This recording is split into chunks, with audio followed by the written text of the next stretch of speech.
Everyone, welcome to SR nursing lecture. और अगर आपने अभी तक हमारा चैनल सब्सक्राइब नहीं किया है तो सबसे पहले एसआर नर्सिंग लेक्चर को सब्सक्राइब करें और आई बेल आइकन को प्रेस करें ताकि आपको रेगुलर नोटिफिकेशन मिलता रहे। प्रीवियस वीडियोस की लिंक जो है वो डिस्क्रिप्शन बॉक्स में डाले हुए हैं। और आज अपन बात करेंगे मस्कुलोस्केलेटल सिस्टम के एनक्लेस क्वेश्चंस की। ठीक है, तो स्टार्ट करते हैं पहले क्वेश्चन से। देखिए, फर्स्ट क्वेश्चन है कि the nurse is conducting health screening for osteoporosis. ठीक है, ऑस्टियोपोरोसिस के लिए जो नर्स है वो हेल्थ स्क्रीनिंग कंडक्ट कर रही है। Which client is at risk of developing disorder, मतलब जो क्लाइंट है उसमें ऑस्टियोपोरोसिस के अपन को रिस्क फैक्टर के बारे में जानना है। देखिए, पहला ऑप्शन है 25 year old women who runs, मतलब 25 साल की फीमेल है जो कि रन कर रही है। 36 year old man who has asthma, means उसको जो है अस्थमा है। A 70 year old man who consume excess alcohol, देखिए ओल्ड मैन है और एक्सेस में एल्कोहल कंज्यूम कर रहा है। फिर है a sedentary 65 year old women who smoke cigarette, मतलब 65 सीडेंट्री, एक तो देखो सीडेंट्री बोला है, फिर फीमेल है और ओल्ड वुमेन है और वो क्या कर रही है, सिगरेट स्मोकिंग कर रही है। तो अपन को बताना इन चारों ऑप्शन में ऑस्टियोपोरोसिस होने के चांस किस में है। तो देखिए यहाँ पर आंसर क्या जाएगा, फोर्थ जाएगा। देखिए, पहला ऑप्शन है 25 ईयर ओल्ड है, मीन्स अभी भी क्या है, रिप्रोडक्टिव एज के अंदर है, जहाँ पे हार्मोन्स के अंदर इम्बेलेंस नहीं हुआ है, मीन्स जो एस्ट्रोजन हार्मोन है वो कम नहीं हुए हैं, तो वहाँ पे क्या है, हड्डियों में ऑस्टियोपोरोसिस या पोरस कंडीशन नहीं आई है, बोन डेंसिटी कम नहीं हुई, तो फर्स्ट ऑप्शन तो गलत हो जाएगा। फिर 36 ईयर ओल्ड मैन है, तो देखिए रिस्क फैक्टर के अंदर क्या होता है कि जो फीमेल होती है उसमें मेल के कंपेरिजन में क्या होता है, कंपेरिजन की अगर बात करें तो वहाँ पे फीमेल के अंदर जो है चांसेस ज़्यादा होते हैं। ठीक है, इसके अलावा इसमें लिखा हुआ है हु हैज़ अस्थमा। अब अस्थमा जो है उसके अंदर अगर वो लंबे समय तक कोर्टिकोस्टेरॉइड ड्रग्स ले रहा है तो वहाँ पे जो है उसको चांस हो सकते हैं कि मतलब लंबे समय तक कोर्टिकोस्टेरॉइड है तो वहाँ ऑस्टियोपोरोसिस होने के चांस हो सकते हैं। ठीक है, फिर सी और डी में अगर चूज़ करना हो तो देखिए दोनों 70 ईयर है, ठीक है, 65 के आसपास में, दोनों ओल्ड एज है, बट एक तो क्या है रिस्क फैक्टर फीमेल है, दूसरा वहाँ पे क्या है वो सिगरेट स्मोक कर रही है और तीसरा क्या है सीडेंट्री है, तो वहाँ पे क्या होंगे, ऑस्टियोपोरोसिस होने के चांस ज़्यादा होते हैं। अब यहाँ पे एल्कोहल कंज्यूम कर रहा है पर वो वहाँ पे सीडेंट्री नहीं लिखा हुआ है और रिस्क फैक्टर फीमेल के लिए ज़्यादा होता है मेल के कंपैरिजन में। इसके अलावा ऑस्टियोपोरोसिस जो है डिटेल में एक्सप्लेन किया गया है, MSN जो प्लेलिस्ट है वहाँ पे आपको वीडियो मिल जाएगी और डिस्क्रिप्शन बॉक्स में भी आपको वीडियो मिल जाएगी। देखिए, इसका वही जो मैंने समझाया वही है कि ऑस्टियोपोरोसिस के रिस्क फैक्टर में क्या, एक तो फीमेल जेंडर है, इसके अलावा मीनोपॉज के बाद जहाँ पे एस्ट्रोजन हार्मोन की कमी होने लग जाती है, इसके अलावा एडवांस एज हो गया, कैल्शियम डाइट कम है, विटामिन डी, मीन्स जो फीमेल है वो बहुत ज़्यादा सीडेंट्री है, जो सनलाइट में नहीं बैठती, विटामिन डी जो है वो बहुत कम कंज्यूम कर रही है, एक्सेस एल्कोहल इंटेक करती है, या फिर स्मोकिंग सिगरेट, मीन सिगरेट जो है ज़्यादा जो है स्मोक कर रही है, तो वहाँ पे क्या है सारे रिस्क फैक्टर होते हैं। इसके अलावा अगर फीमेल में अगर कुछ ड्रग्स की बात करें, अगर कोई लंबे समय तक कोर्टिकोस्टेरॉइड्स है, एंटी कन्वर्सेंट, फ्रूसिमाइड मीन्स डाययूरेटिक्स अगर यूज़ करता है तो वहाँ पे भी क्या होते हैं, ऑस्टियोपोरोसिस के रिस्क देखने को मिलते हैं। ठीक है, देखिए नेक्स्ट क्वेश्चन।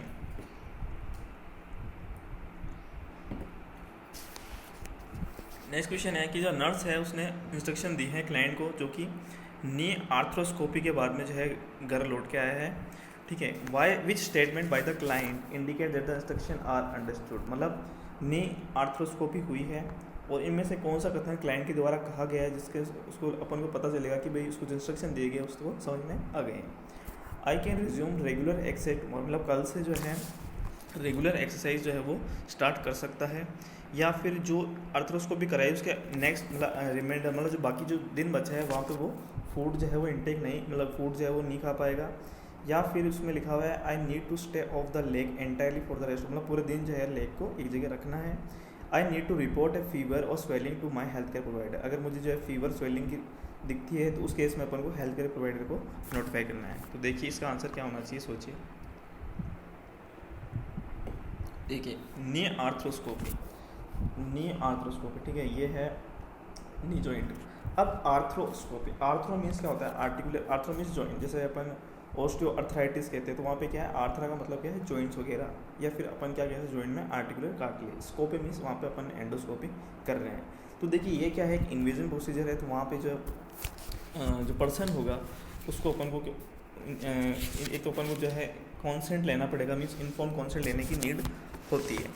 इसके अलावा इसमें अपन क्या करते हैं कि जो भी जॉइंट से रिलेटेड, मतलब जो भी जॉइंट से रिलेटेड डिसऑर्डर होते हैं, एक्यूट हो या क्रोनिक हो, जैसे कि ऑस्टियोआर्थराइटिस है, रिमोटॉइड अर्थराइटिस है, उनको डायग्नोस करने के लिए उसके लिए अपन इसको यूज़ करते हैं। यहाँ पे एंडोस्कोपी की जाती है। और इसके अलावा क्या होगा कि जो आर्टिकुलर कार्टिलेज होता है, ठीक है, जो आर्टिकुलर कार्टिलेज होता है उसके अंदर जो भी एब्नॉर्मलिटीज़ होती हैं उनको असेस किया जाता है। अगर कुछ लूज बॉडी से अपन को मिलती है उसको रिमूव किया जाता है, ठीक है। ये सारे प्रोसीजर जो अपन इसमें करते हैं और बायोप्सी भी कर लेते हैं, मीन्स जो टिश्यू है उसको ले लेते हैं अपन। इसके अलावा अपन को ध्यान क्या रखना है कि यहाँ पे जो प्रोसीजर होता है उसके 8 से 12 घंटे पहले जो है पर्सन को जो है वो फास्ट में रखा जाता है, मीन्स कुछ भी इनटेक करने के लिए मना कर दिया जाता है। इसके अलावा अपन को पता है कि इन्वेजिव प्रोसीजर है तो अपन को जो है इन्फॉर्म कॉन्सेंट लेना पड़ेगा। इसके अलावा प्रोसीजर के बाद में क्या होगा, पर्सन को फील हो सकता है, पेन हो सकता है, तो वहाँ पे अपन क्या करते हैं, पेन के लिए जो है मेडिकेशन देते हैं। अब इसके अलावा यहाँ पे क्या होता है कि जो भी एक्सट्रीमिटीज़ है, मीन्स जहाँ पे अपन आर्थ्रोस्कोपी की है वहाँ का अपन क्या करते हैं, न्यूरोवेस्कुलर स्टेटस जो है वो असेस करते हैं। इसके अलावा इलास्टिक कंप्रेशन बैंडेज जो है वो पहनाई जाती है ताकि वहाँ पे जो है एडिमा की कंडीशन जो है अपन को देखने को ना मिले, ठीक है। 2 से 4 दिन तक अपन जो है वो क्या देते हैं इसको, कंप्रेशन बैंडेज देते हैं जो कि क्या है, इलास्टिक है, और ये 2 से 4 दिन तक पहनाने के लिए कहा जाता है। पर्सन के अंदर जब तक सेंसेशन रिज्यूम नहीं हो जाते तब तक उस पर्सन को जो है वो चलने के लिए मना किया जाता है या फिर विद सपोर्ट जो है उसको चलाया जाता है। इसके अलावा क्लाइंट जो होता है उसके अंदर जो भी एक्सट्रीमिटीज़ अफेक्टेड है उसको एलिवेट किया जाता है 24 आवर्स मतलब प्रोसीजर के बाद में। और अगर वहाँ पे जो है बहुत ज़्यादा स्वेलिंग है उसको मिनिमाइज़ करने के लिए अपन आइस जो है वो भी लगा सकते हैं, ठीक है। और अब बात आ रही है कि जब फीवर जैसी कंडीशन हो या फिर जो पेन है वो बहुत ज़्यादा बढ़ रहा हो, एडिमा बहुत ज़्यादा हो गया हो, मतलब 3 दिन से ज़्यादा अगर पोस्ट प्रोसीजर के बाद में अगर एडिमा देखने को मिलता है तो वहाँ पे फिर अपन जो है हेल्थ केयर प्रोवाइडर जो है उसको अपन नोटिफाई करते हैं, ठीक है। ये होता है अपना आर्थ्रोस्कोपी। देखिए नेक्स्ट क्वेश्चन है कि the nurse witnessed a vehicle hit a pedestrian, the victim is dazed and tries to get up and leg appears fractured, which intervention should the nurse take. Accident हुआ है और nurse वहाँ पे है तो वो कौन सा इंटरवेंशन जो है करेगी। Try to reduce the fracture manually, means हाथों से मीन्स बाय हैंड जो है फ्रैक्चर को रिड्यूस करने की कोशिश करेगी। Assist the victim to get up and walk to the sidewalk, मतलब उसको जो है खड़े होने में मदद करेगी और साइड वॉक मीन्स साइड की तरफ जो है चलाकर ले जाएगी। Leave the victim for a few moments to call an ambulance, मतलब उस विक्टिम को वहीं छोड़ देगी और एम्बुलेंस को कॉल करेगी या फिर उस विक्टिम के साथ रहेगी, उसको एनकरेज करेगी कि वो जैसा है वहीं रहे। तो इसका आंसर क्या होगा बताइए। देखिए इस केस में क्या होगा कि जैसे ही फ्रैक्चर की कंडीशन अगर है तो उसको अपन वहाँ पे इमोबिलाइज होने की कोशिश करेंगे। अब इमोबिलाइज होने का मतलब होता है कि वहाँ पे जैसे पर्सन जिस कंडीशन में है उसको जैसे लेग का फ्रैक्चर हो तो वहीं पे रहना दिया जाएगा। अब मैन्युअली वहाँ पे जो है फ्रैक्चर को रिड्यूस करने की कोशिश नहीं की जाती, उसकी वजह से क्या हो सकता है और कुछ एबनॉर्मलिटीज़ देखने को मिल सकती है, ठीक है। इसके अलावा बी ऑप्शन भी क्या होगा, इनकरेक्ट होगा कि विक्टिम को जो है खड़ा किया जाता है, पहले फ्रैक्चर के चांस है तो वहाँ पे ऐसी कंडीशन को नहीं किया जा सकता है। एम्बुलेंस के लिए जो कॉल है वो दूसरा पर्सन करेगा, नर्स जो होगी उस पेशेंट के साथ ही रहेगी या उस विक्टिम के साथ ही रहेगी। देखिए जैसे इसमें भी सस्पेक्ट फ्रैक्चर है तो वहाँ पे विक्टिम को जो है मूव नहीं किया जा सकता क्योंकि ये जो है वो डेंजरस हो सकता है। इसके अलावा जो मैंने बात करी थी इमरजेंसी कॉल, इमरजेंसी हेल्प जो है और कोई मांग सकता है, नर्स जो है उस विक्टिम के साथ रहेगी। इसके अलावा उस फ्रैक्चर को वहाँ पे जो है रिड्यूस नहीं किया जा सकता। और यही सारी चीज़ें हैं, अपन मेन फोकस जो है इमोबिलाइजेशन पे करना है। देखिए next question, which cast care instruction should the nurse provide to a client who just had a plaster cast applied to the right forearm. मतलब इसमें जो है उसके प्लास्टर कास्ट है उसको अप्लाइड किया जाता है राइट फोर आर्म में, ठीक है। ये है अपना राइट फोर आर्म, ठीक है। यहाँ पे अपन ने जो है इसको अप्लाई कर रखा है। अब मुझे एक से ज़्यादा करेक्ट आंसर इसमें हो सकता है उसको बताना है।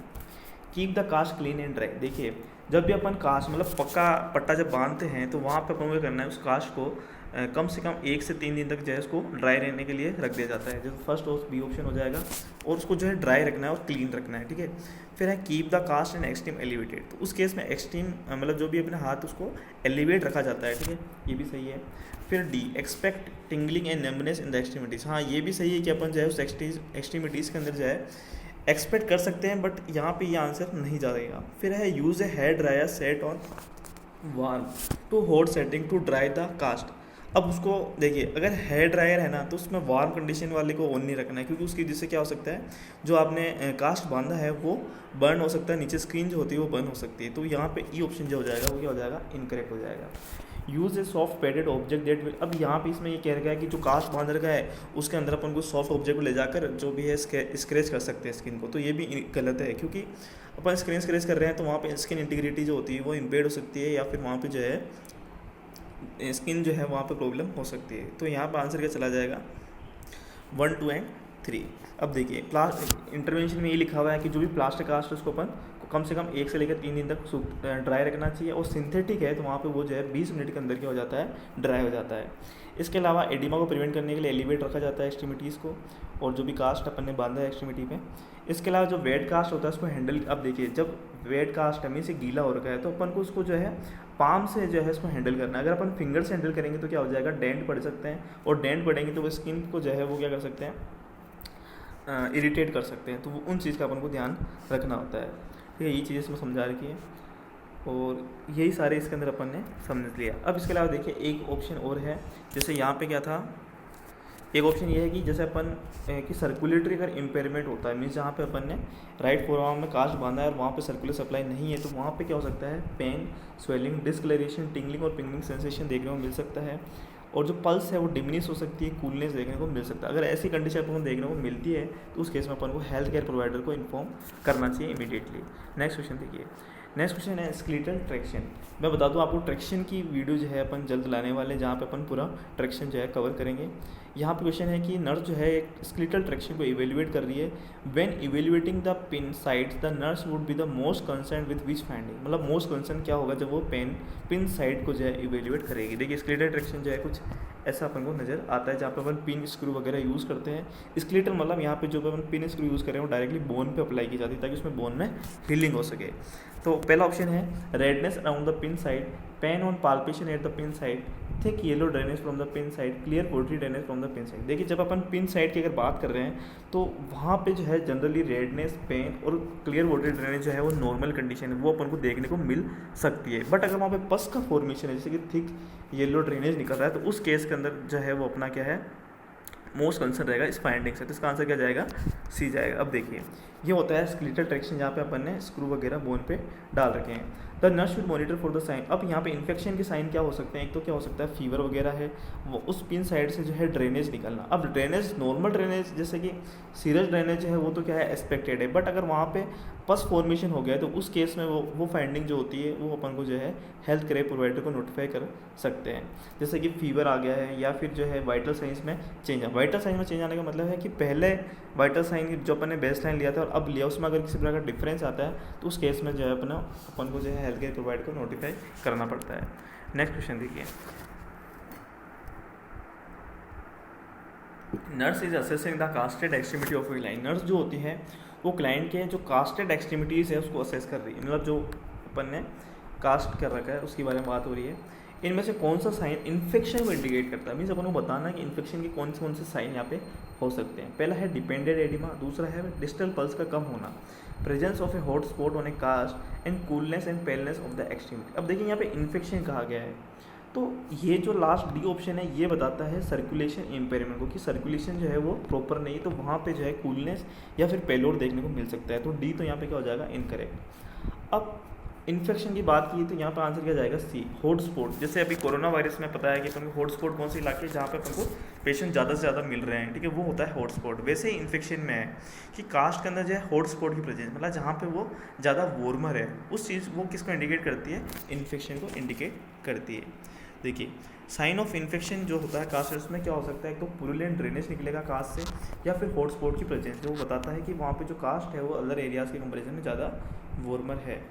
ठीक है, अगर इनमें से कुछ भी देखने को मिलता है तो अपन को नोटिफाई करना है एससीबी को। इसके अलावा जो अपन ने फोर्थ ऑप्शन देखा था वो बताता है कि सर्कुलेशन जो है वो इम्पेयर्ड है। नेक्स्ट क्वेश्चन है seventh, a client has sustained a closed fracture and has a cast apply to the affected arm. मतलब यहाँ पे जो है क्लोज फ्रैक्चर है और यहाँ पे जो है कास्ट अप्लाइड किया गया है अफेक्टेड आर्म, मतलब जो भी आर्म अफेक्ट है वहाँ पे अपन ने कास्ट को अप्लाइड किया गया है। The client is complaining of intense pen. अब क्लाइंट यहाँ पे जो है इंटेंस पेन जो है उसको कंप्लेन बता रही है कि क्लाइंट बता रहा है कि वहाँ पे पेन जो है बहुत ज़्यादा बढ़ गया है। The nurse elevates the limb, apply an ice pack at admission analysis with little relief, which problem may be causing the problem. मतलब जो पेन हो रहा है उसका कारण क्या हो सकता है, कि कास्ट के अंदर इन्फेक्शन हो रहा है, या क्लाइंट की एंजाइटी है, टिश्यू परफ्यूजन इम्पेयर्ड है, या फिर recent occurrence of the fracture. अब देखिए कास्ट अप्लाइड कर रही है, जैसे अफेक्टेड आर्म है, कास्ट अपन ने बांध दिया है, वहाँ पे इंटेंस पेन की अगर कंप्लेन कर रहा है ना, और अपन जो भी कर सकते हैं जैसे लिम्ब को एलिवेट करना अपन ने सब किया, फिर भी अगर लिटिल पेन रिलीफ हुआ है तो इनमें क्या कारण हो सकता है, तो वहाँ पे जो कारण होगा वो क्या होगा, कि वहाँ पे जो टिश्यू परफ्यूजन है वो कहीं ना कहीं इम्पेयर्ड होगा। मीन्स अपन ने जो कास्ट बांधा है वो बहुत ज़्यादा टाइट बांध दिया है, तो उसकी वजह से क्या होता है, टिश्यू परफ्यूजन इम्पेयर्ड हो गया है। ठीक है, इसी के बारे में यहाँ पे लिखा गया है। नेक्स्ट क्वेश्चन देखिए, the nurse is admitting a client with multiple trauma injuries to the nursing unit. The client has a leg fracture and has a plaster cast apply. Means leg में फ्रैक्चर है और plaster cast apply किया गया है। इनमें से कौन सी position would be the best for the cast. अब उस लेग के अंदर जो अपन ने पट्टा बांधा है उसके लिए कौन सी पोजीशन बेस्ट होगी। 3 घंटे के लिए एलिवेट किया जाना चाहिए और 1 घंटे के लिए फ्लैट पोजीशन। 3 घंटे के लिए फ्लैट, 1 घंटे के लिए एलिवेट, 12 घंटे के लिए फ्लैट, 12 घंटे के लिए एलिवेट, या फिर अपन क्या करना है, पिल्लो लगाकर उसको जो है कम से कम 1 से 2 दिन तक एलिवेट रखना है। तो देखिए यहाँ पर आंसर क्या जाना चाहिए कि वहाँ पे बोल रहा है कि कौन सी पोजीशन बेस्ट होगी और हमें क्या करना है, एडिमा को कम करना है। तो उसके लिए क्या होगा, हमें कम से कम 1 या 2 दिन तक जो है पिल्लो लगाकर उसको एलिवेट करना चाहिए, क्योंकि उससे क्या होगा कि जो स्वेलिंग है वो मिनिमम होगी और वेनर ड्रेनेज जो है वो प्रोमोट होगा। तो यहाँ पे क्या आंसर जाएगा, 4th। और फर्स्ट, सेकंड और थर्ड क्या हो गए, इनकरेक्ट। नेक्स्ट क्वेश्चन देखिए, nurse is caring for a client being treat. ये बहुत ही इंपॉर्टेंट क्वेश्चन है और रिपीटेड क्वेश्चन है। ठीक है, for a fat embolus after multiple fracture which data would the nurse evaluate at the most favorable indications of resolution of the fat embolus। मतलब multiple fracture थे, fat ambulance को treat कर दिया गया, इनमें से कौन सा जो अपन को जो है इंडिकेशन बताएगा कि जो फैट एम्बुलेंस था उसको रिजोल्व कर लिया गया है। क्लियर मेंटेशन, मिनिमल डिस्पनिया, मतलब डिस्पनिया की जो कंडीशन है वो मिनिमम है। इसके अलावा मिनिमल डिस्पनिया, ऑक्सीजन सेचुरेशन 85% और इसके अलावा है आर्टीरियल ऑक्सीजन लेवल 78 mmHg। तो यहाँ पे आप जो है ऑप्शन भी आराम से काट सकते हैं। देखिए ऑक्सीजन सेचुरेशन 85% बोल रहा है, ऑक्सीजन सेचुरेशन कितनी होनी चाहिए, 95% से ज़्यादा होनी चाहिए, तो ये तो ऐसे ही गलत हो गया। फिर आर्टीरियल ऑक्सीजन लेवल जो है वो कितना बता रहा है, यहाँ पे 80 से 100 के आसपास नॉर्मल होता है, यहाँ पे 78 बता रहा है, तो ये भी इनकरेक्ट हो गया। फिर देखिए क्लियर मेंटेशन और मिनिमल डिस्पनिया। तो देखिए जब फैट एम्बुलिज्म होता है, मीन्स एम्बुलाई क्या होता है, छोटा सा टुकड़ा होता है क्लोट का, जो कि छोटी छोटी सी जो वेसल्स होती हैं लंग्स में, उसको क्या कर देती है, ब्लॉक कर देती है, जिसकी वजह से क्या होता है, रेस्पिरेशन में दिक्कत आती है। तो यहाँ पे मिनिमल डिस्पनिया भी है, तो वो किसको बताएगा कि फैट एम्बुलिज्म रिजोल्व नहीं हुआ है। तो यहाँ पे बी गलत हो जाएगा और ये क्या हो जाएगा, करेक्ट आंसर। अब मेंटेशन किसको बताता है, देखिए जब फैट एम्बुलाई की कंडीशन होती है, जो उसका सबसे पहला इंडिकेशन होता है वो क्या होता है, मेंटल स्टेट का ऑल्टर हो जाना।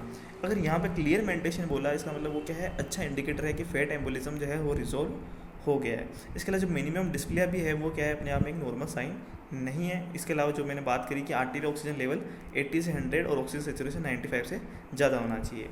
इसके अलावा देखिए यहाँ पे एक क्वेश्चन आता है कि पूछ लिया जाता है कि कहाँ पे एम्बुलिज्म, फैट एम्बुलिज्म के चांस ज़्यादा होते हैं, जैसे कि लोअर एक्सट्रीमिटी के अंदर फ्रैक्चर हो, जैसे कि थाई में हुआ है या लेग्स में हुआ है या फिर अपने जो अपर लिम्ब में हुआ, तो वहाँ पे ज़्यादा चांस कहाँ होता है, फीमर बोन में, क्योंकि वहाँ पे येलो बोन मेरो ज़्यादा होती है, फैट का अमाउंट ज़्यादा होता है, तो एम्बुलेंस का चांस भी क्या होता है, ज़्यादा होता है। तो वहाँ पे वो जो है करेक्ट आंसर जाएगी जो भी लॉन्ग बोन्स होती हैं, खासकर फीमर वगैरह।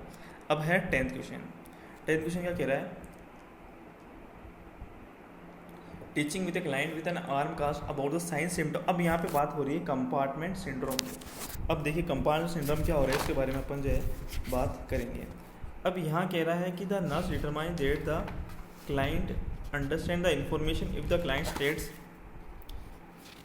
states that he or she should report which early symptoms of compartment syndrome. पहला ऑप्शन है कोल्ड और ब्लूइश फिंगर, मतलब फिंगर जो है वो बहुत ही कोल्ड हो गई है और ब्लूइश जो है दिखने में अपीयर हो रही है।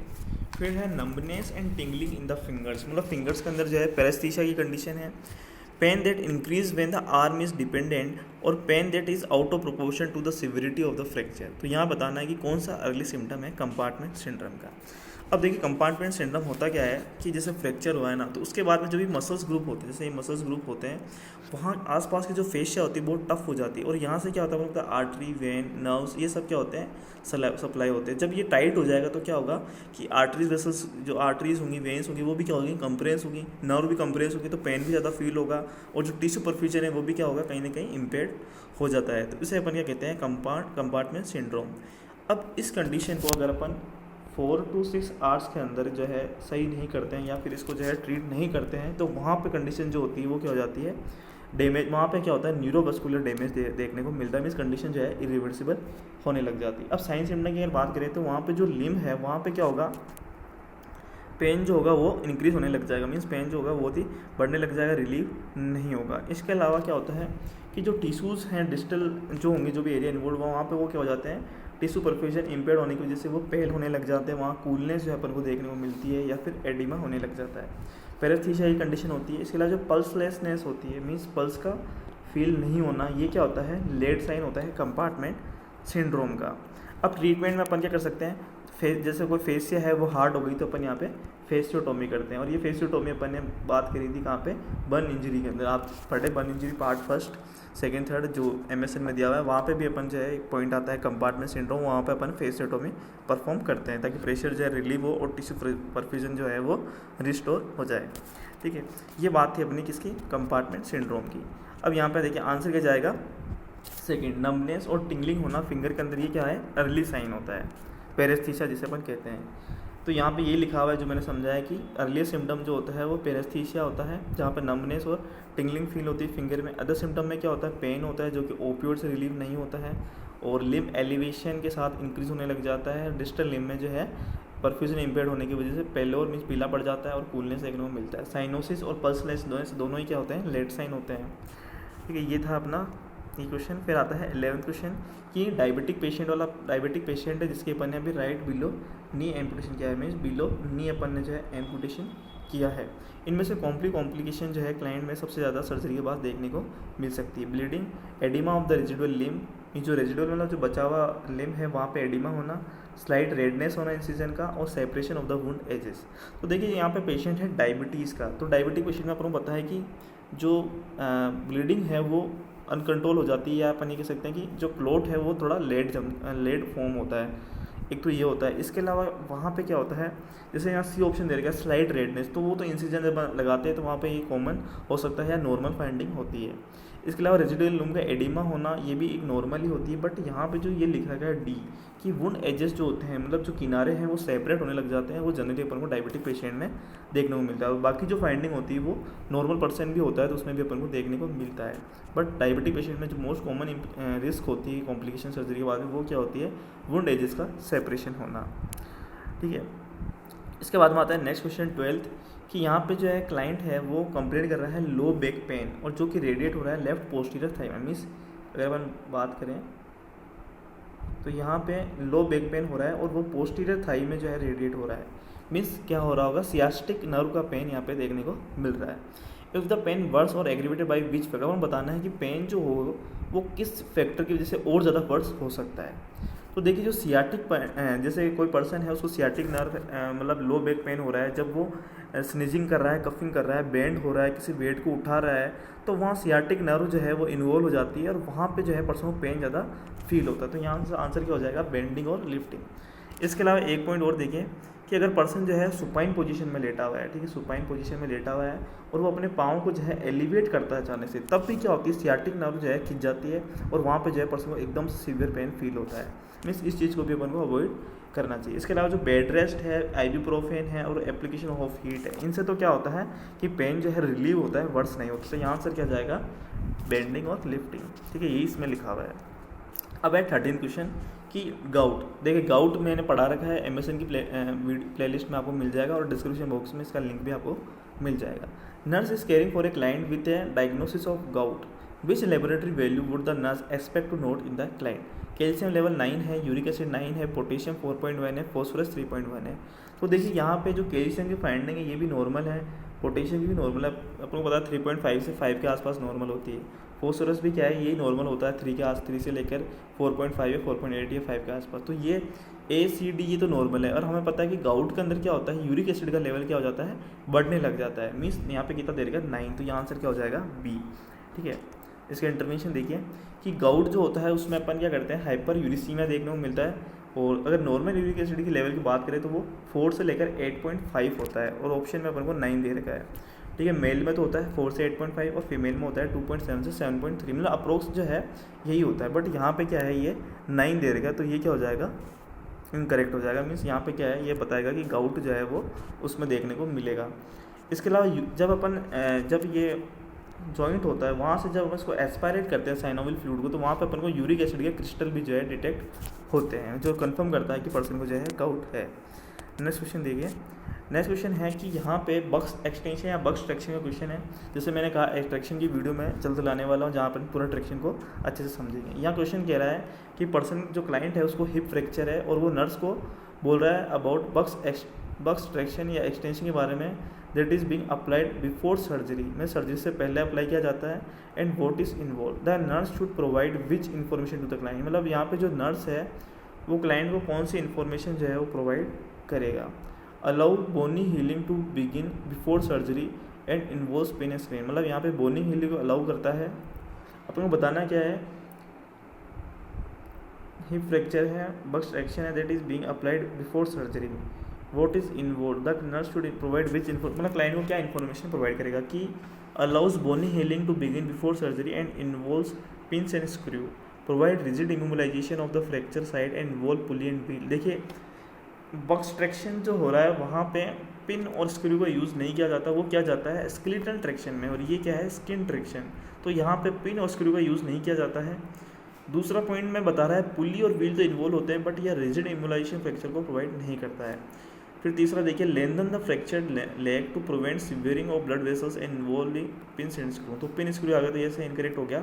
इसके अलावा जब फ्रैक्चर लेग है उसको लेंथ में करता है तो वहाँ पर ब्लड वेसल की सीवियरिंग नहीं देखने को मिलती है, तो यहाँ आंसर क्या हो जाएगा 4। ये इसलिए कराया जाता है ताकि कंफर्ट प्रोवाइड किया जा सके। जो मसल स्पाज्म है, अपन जो एक जैसे बॉडी है और उसके अपोजिट में अपन वेट लटका रखा है अपन नीचे की तरफ, तो उससे क्या होता है मसल स्पाज्म जो होंगे वो रिड्यूस होंगे, फ्रैक्चर इमोबिलाइज होगा, बट रिजिड इमोबिलाइजेशन यहाँ पे प्रोवाइड नहीं किया जाता है और यहाँ पे पुली और व्हील को यूज़ किया जाता है। देखिए डायग्राम दिख रहा है कि अपन ने यहाँ पे ये बक्स ट्रैक्शन या बक्स एक्सटेंशन है जहाँ पे अपन ने नीचे की तरफ वेट लगा रखा है। अब बक्स एक्सटेंशन ट्रैक्शन जो होता है स्किन ट्रैक्शन का टाइप होता है जहाँ पे हिप फ्रैक्चर के बाद में लगाते हैं। मीन्स ये जनरली जो है फ्रैक्चर से पहले जो सर्जरी है, मतलब सर्जरी से पहले अपन ये करते हैं फ्रैक्चर को रिड्यूस करने के लिए अपन ये यूज़ करते हैं। इससे मसल स्पास रिड्यूस होती है, फ्रैक्चर इमोलाइज होता है, जो मैंने बता दिया है। ठीक है, नेक्स्ट क्वेश्चन देखिए। Client being measured for crutches, मतलब यहाँ पर क्रच वॉकिंग या क्रच की बात की जा रही है। Ask the nurse why the crutch can not rest up underneath the arm for extra support, मतलब ज़्यादा सपोर्ट के लिए जो आर्म है पेशेंट की, ठीक है, ये जैसे एक्जिला वाला पार्ट है और यहाँ पे जो क्रच है वो एक्स्ट्रा सपोर्ट जो है आर्म से क्यों नहीं ले सकता, उसके बारे में पूछ रहा है। The nurse respond knowing that which would most likely result from this improper crutch measurement, मतलब अगर वो ऐसा करेगा तो क्या चीज़ देखने को मिल सकती है। फॉल एंड फर्दर इंजरी, मतलब क्या वो गिर जाएगा और ज़्यादा इंजरी लग जाएगी। ब्रेकियल प्लेक्सस नर्व्स जो होती है उसको इंजरी हो सकती है। एक्जिला के एरिया में स्किन ब्रेकडाउन हो सकता है, या रेंज ऑफ मोशन इम्पेयर्ड होगा बाय द क्लाइंट एम्बुलेट, जब वो चलेगा। तो मेन जो यहाँ पे ऑप्शन आएगा वो क्या होगा कि जो ब्रेकियल प्लेक्सस नर्व्स होती है जो कि एक्जिला के उधर, जब लंबे समय तक रखेंगे तो वो क्या हो सकती है, उसको इंजरी देखने को मिल सकती है। देखिए इसके अलावा जो एक्जिला है और क्रच है वहाँ पे कम से कम 2 से 3 फिंगर की जो है विड्थ जो है वो होनी चाहिए। ये इंश्योर करता है कि क्लाइंट एक्जिला जो है वो क्रच पर रेस्ट ना करे, ठीक है, ताकि उस पर ब्रेकियल प्लेक्सस जो नर्व है उसको इंजरी ना पहुँचे। इसके अलावा जो 1, 3, 4 है वो कंडीशन हो सकती है बट वो डायरेक्टली जो है उसका एक्जिला और क्रच से रिलेशन नहीं है। तो यहाँ पर आंसर क्या जा रहा है बी, कि यहाँ पे जो है ब्रेकियल प्लेक्सस नर्व्स को इंजरी हो सकती है। ठीक है, इसी के साथ मस्कुलोस्केलेटल सिस्टम जो है अपना कंप्लीट होता है। जो 2 मोस्ट पावरफुल वॉरियर है वो कौन है, पेशेंस और टाइम। पेशेंस कहाँ चाहिए, जहाँ तक अपना जो है किसी एग्जाम में सिलेक्शन नहीं होता और अपन रेगुलर पढ़ाई करें, और टाइम जो अपन जो है अपनी स्टडी को दे रहे हैं, दोनों ही जो है मोस्ट पावरफुल वॉरियर्स होते हैं। थैंक यू, आपने हमारी वीडियो देखी। प्लीज़ चैनल को, अगर आपको वीडियो पसंद आए तो प्लीज़ चैनल को लाइक करें और ज़्यादा से ज़्यादा वीडियो को लाइक करें, शेयर करें और चैनल को सब्सक्राइब करें। Thank you.